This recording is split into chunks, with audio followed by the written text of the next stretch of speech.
अच्छा जुब्बा शरीफ बात है, मुझे एक बात याद है, हुजूर गौस पाक रज़ी अल्लाह तआला जुब्बा शरीफ बड़ा कीमती पहनते थे।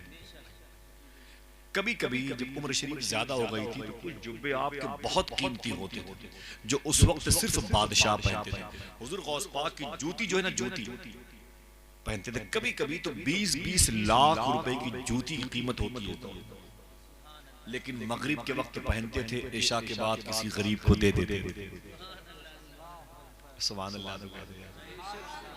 अपने लिए नहीं पहनते थे, गरीबों के लिए पहनते थे, समझे।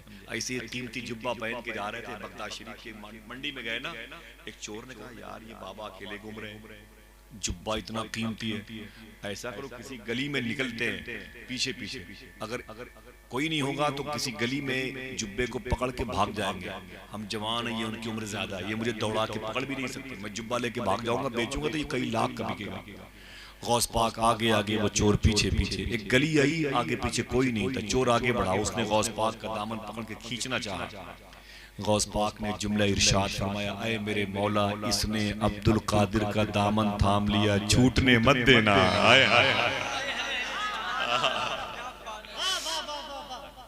अल्लाह अल्लाह, ये हुजूर गौस आज़म, मालूम है कितने बड़े बुजुर्ग थे गौस पाक, सुन ले, पैसों में कितने बड़े बुजुर्ग थे, पैसों में सोने की खूंटी में गौस पाक की बकरियां बांधी जाती थी, बिलगिट से उनके यहाँ कूड़ेदान में पड़ा हुआ रहता है, लेकिन ये भी जब देख रहे हैं तो ये भी देखें आप कि कभी कभी 40 साल तक इशा के वजू से लगातार फजर की नमाज पढ़ी।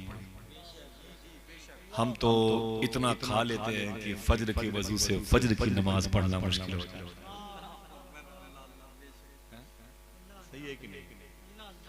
पत्तियां खा के कभी कभी रहते थे, पूरे पूरे साल कभी कभी सिर्फ पानी पीते थे। हुजूर गौसे आज़म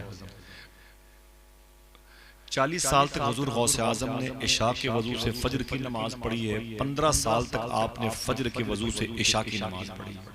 हुजूर गौसे आज़म अल्हम्दुलिल्लाह, सुभान अल्लाह। दुआ करो अल्लाह हुजूर गौसे आज़म के सब्र व ज़ब्त के फैज़ के साए में हम सबको रखे, आमीन कहीं। पैसे बहुत थे लेकिन गरीबों के लिए थे। फरमाते मैं मदायन के जंगल में था, मुझे भूख बहुत लगी थी, मैं झुक झुक के चलता था, पत्तियां खाता था, कुछ न मिली, मैं तड़प गया, परेशान हो गया, मैं कहाँ जाऊं मेरे मौला, कहीं मैं मर न जाऊं भूख की वजह से। फरमाते एक इलाका है जिसे शोनीजिया कहते हैं, वहाँ एक मस्जिद है, गौस पाक फरमाते मैं चला गया, उस मस्जिद के किनारे पर बैठ गया, मैं उठ नहीं पाता था, चल नहीं पाता था। मेरे सामने एक आदमी आया, वो टिफिन खोल के खाना खाने लगा, तो टिफिन तो पहले थी नहीं, लेकिन मिसाल के तौर पर वो कपड़े में लाया था खाना, वो फैला के खाने लगा। गौस पाक फरमाते जब वो मेरे सामने खाना खाने लगा तो लुकमा वो उठाता था, मुंह मेरा खुल जाता, इतनी भूख मुझको लगी। कहते हैं उसे मैं देखता रहा तो उसने मुझे बुलाया, मुसाफिर यहाँ आओ। मैं बड़ी मुश्किल में उठ करके वहां पर गया, बड़ी मुश्किल में उठ करके वहां पर गया। जब गया तो उसने एक जुमला कहा, ऐ मुसाफिर ये खाना न मेरा है न तेरा है, ऐ मुसाफिर ये खाना न तेरा है न मेरा है।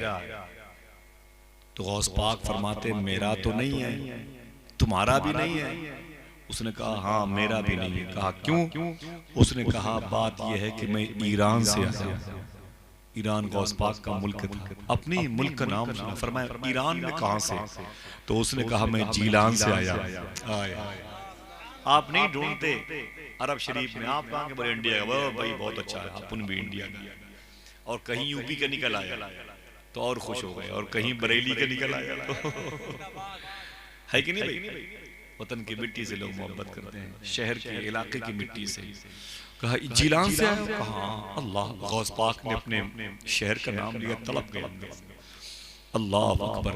कहा क्यों आए हो और कैसा खाना? उसने कहा मैं जीलान से कुछ काम के इरादे से आया था। तो जीलान में एक बड़ा मुकद्दस खानदान है, वहाँ के एक मुकद्दस खातून है, उनका नाम है मखदूमा फातिमा उम्मुल खैर। ये गौस पाक की अम्मी का नाम है, मखदूमा फातिमा उम्मुल खैर। कहती हैं ये गौस पाक की अम्मी है, उनका नाम फातिमा उम्मुल खैर। उसने कहा कि मुझे मखदूमा फातिमा उम्मुल खैर से मुलाकात हुई।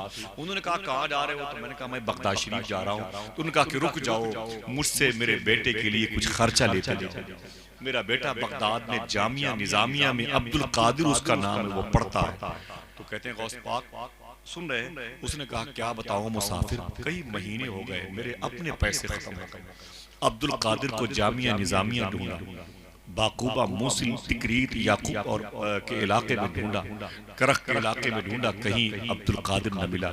दरिया दजला की लहरों से पूछता अब्दुल कादिर कहाँ है, किसी ने पता नहीं बताया। लोग कहते हैं कहीं पड़ा होगा, कहीं भूखा प्यासा पड़ा होगा अब्दुल कादिर। बहुत ढूंढा, अब्दुल कादिर नहीं मिला। उसके ढूंढने के चक्कर में मेरे पैसे खत्म हो गए, मेरे पैसे खत्म हो गए। उसकी माँ ने जो मुझे पैसे उसके खर्चे के लिए दिए थे, वही पैसे मेरी जेब में थे। जब मेरे अपने पैसे खत्म हो गए तो मेरी जान दांव पे लग गई, तो मैंने उसी के पैसे से बाजार से खाना खरीद कर लाके अभी खा रहा हूँ। इतना सुना तो गौस पाक की आंख में आंसू आ गए। उसने कहा मुसाफिर तुम रोते क्यों हो? गौस पाक फरमाते तू जिस अब्दुल कादिर को ढूंढ रहा है वो मैं हूँ, वो अब्दुल कादिर मैं हूँ। ये बता मेरी माँ कैसी है, ये बता मेरी माँ कैसी है। उसने गौस पाक की माँ की खैरियत बताई। तब उसने कहा कि इससे पहले आप मेरे मेहमान थे, मैं आपका मेजबान था, अब मैं मेहमान हूँ, आप मेजबान। ये खाना अगर कहोगे तो खाऊंगा वरना भूखा रहूंगा, और ये आपकी अम्मी के भेजे हुए पैसे हैं जो इतने बचे हैं, आप इसे रख लीजिए। गौस पाक ने उसे साथ में खाना खिलाया।